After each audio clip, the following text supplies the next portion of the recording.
everybody. Wanted to do some updating and make a video on something that I've been meaning to make a video on for a while now. And I'm sorry that if I talk too loud or if I talk too low. I'm hopefully temporarily deaf in one ear. I had a really bad cold a month ago, and at the very end of my cold, my ear just suddenly clogged up, and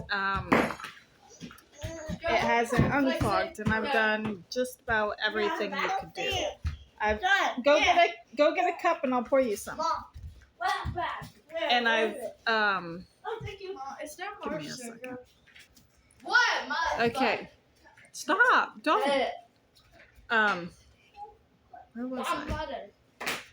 My mother. Oh, my ear. So it clogged up. I did all the typical things. With the sugar? Yes. Played to drain it. That didn't work. Put a hot rag on it, trying to drain it. That didn't work. Massaged it, pulled on the earlobe, done all of that. That didn't work. Went to the doctor. They said, yeah, it's pretty clogged up. We'll put you on some allergy medicine because there's no infection. So we'll just give you allergy meds and that should open it right up and clear it.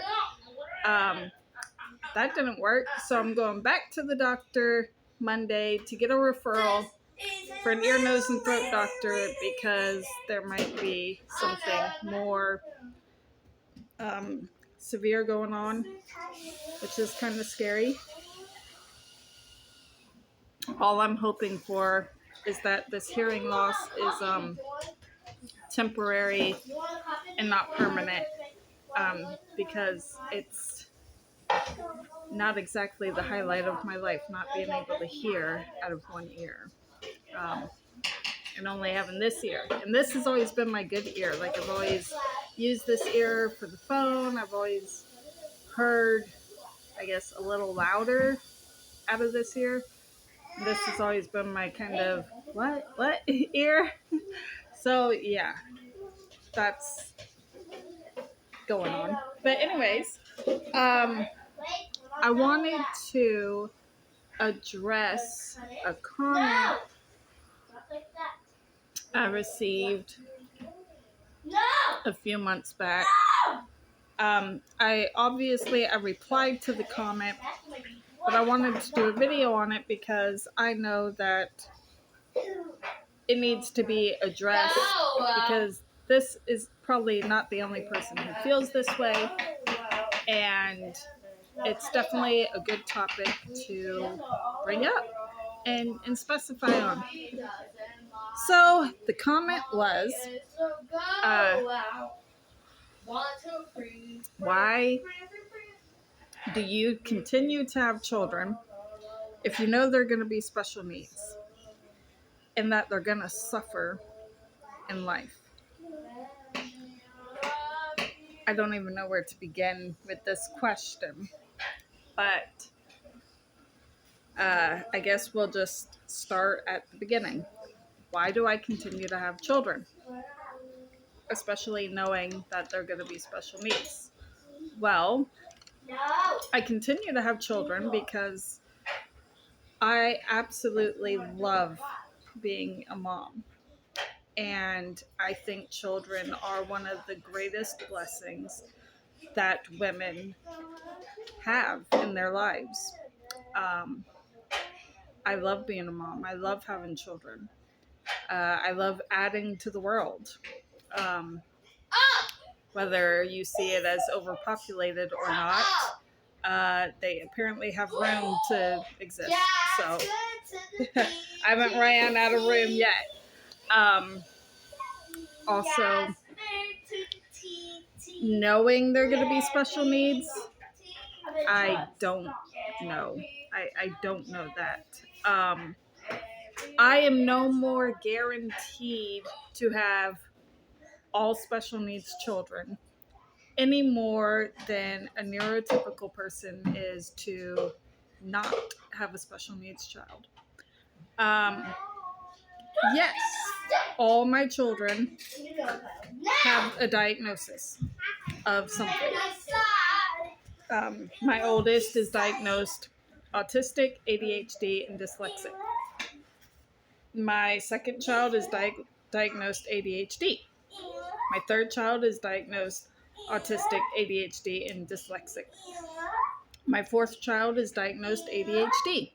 My fifth child is diagnosed Down syndrome and has an autism evaluation next month. And my sixth child is not diagnosed with anything. She's almost 3.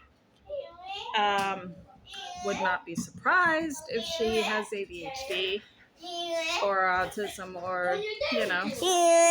I have autism and ADHD. And my husband has ADHD. So, I mean, that's just the cards. Actually, I will do a video sometime in the future to talk further on my husband, because I think my husband is autistic and I have a lot of things to specify on why I think that. But anyways,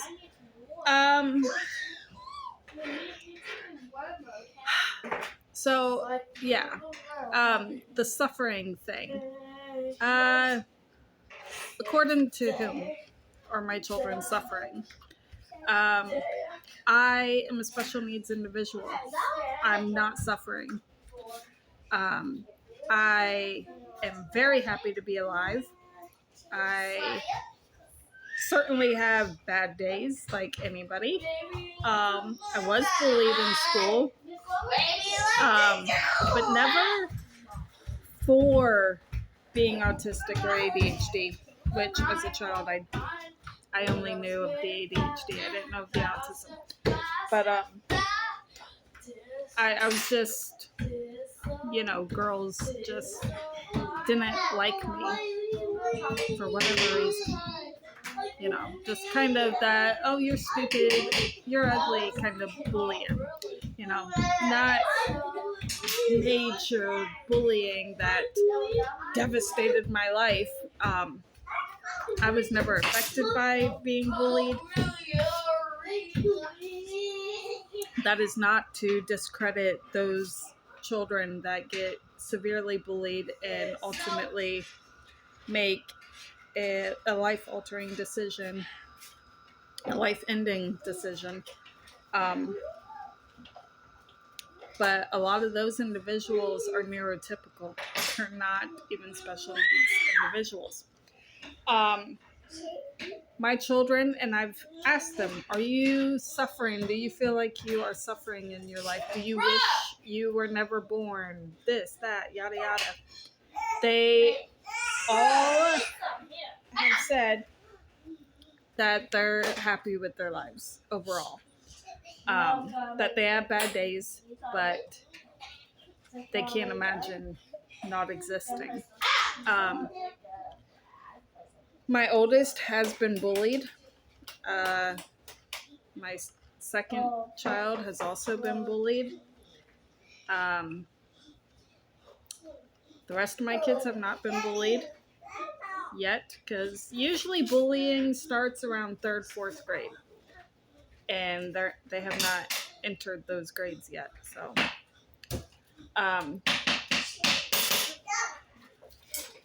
the thing is, whether you're a special needs individual or a neurotypical individual, you may or may not go through bullying and suffering and that sort of thing. And the problem is not with the special needs individual. The problem is with the bully. And we need to remember that. I have never met, I'm not saying they don't exist, but I've never met a special needs individual who has said personally that they wish they didn't exist. That their life is just so horrid they don't want to exist. Now I know there are those individuals, but I haven't met any. My children are well taken care of. They're fed, constantly buying food. Ugh. All their clothing is always brand new.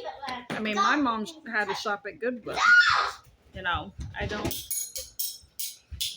I'm not saying that it's, oh my gosh, your kids wearing used clothes.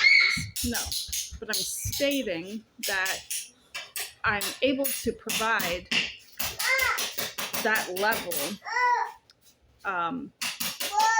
of security for my children. I barely even give them hand-me-downs. I just give their clothes to Goodwill and start over the next year or whatever.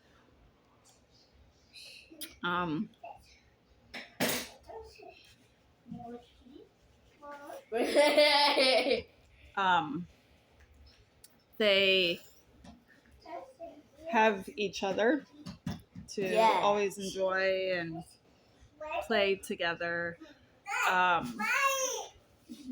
They're, they're not neglected. They're not abused.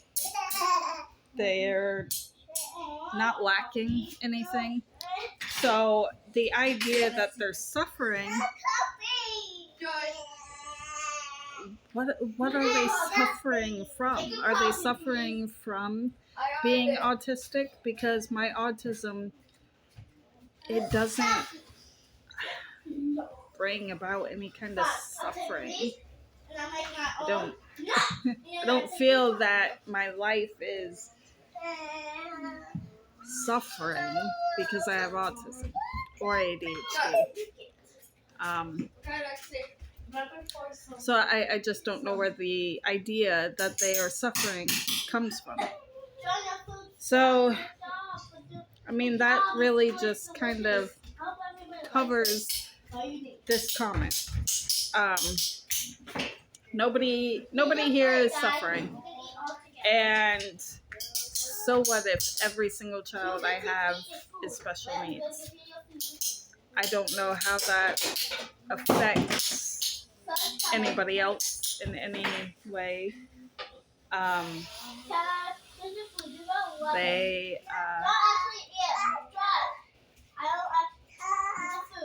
Their existence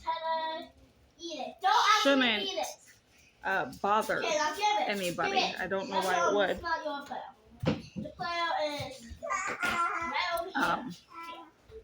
They're not bringing harm into the earth by existing. A lot of people have the complaint that, oh, well, they get disability. They live off the government. They're taking our money. Only 2 of my kids are on disability. I'm not even on disability. So being on disability, it's not a free handout. You literally have to be disabled. You have to have a true disability to indicate that you can't provide for yourself. And so that's where that comes in. Again, I don't know how that affects other individuals in the world. So I don't know why the existence of special needs individuals bothers other individuals. I don't think I'll ever understand that. And I don't know how many children I'll have. I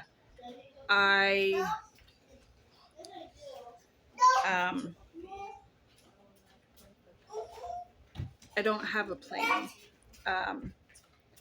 I don't plan to get fixed. I don't plan to be on birth control. kind of just, oh, if I have more, then I have more. And if I don't have more, then I have no more. But however many I have, it shouldn't be of anyone else's concern. I think far too many people make it their business how many children another woman decides to have. If you decide not to have any children, oh my gosh, you need to have children. You're a married woman. What about your family? You should have children, at least one or two. If you have more than 4, you're having too many. You need to stop. It shouldn't be anybody else's business what a woman personally decides for herself. Just stop. She peed on the floor. Why did you pee on Jordan. the floor in the bathroom, Dawn? Because She probably didn't make it to the stop. toilet. No, she had to go pee in the toilet. Because I was using the toilet. And she did not. That's why she peed on the floor, because you were on the toilet. No, Jordan. She could have peed on the tub. Well, so I think as long as children are being taken care of and loved and provided for, which is part of being taken care of, and they're not neglected or abused or anything like that. I think as long as the family is taking care of their children in all the right ways, who cares how many children they have? I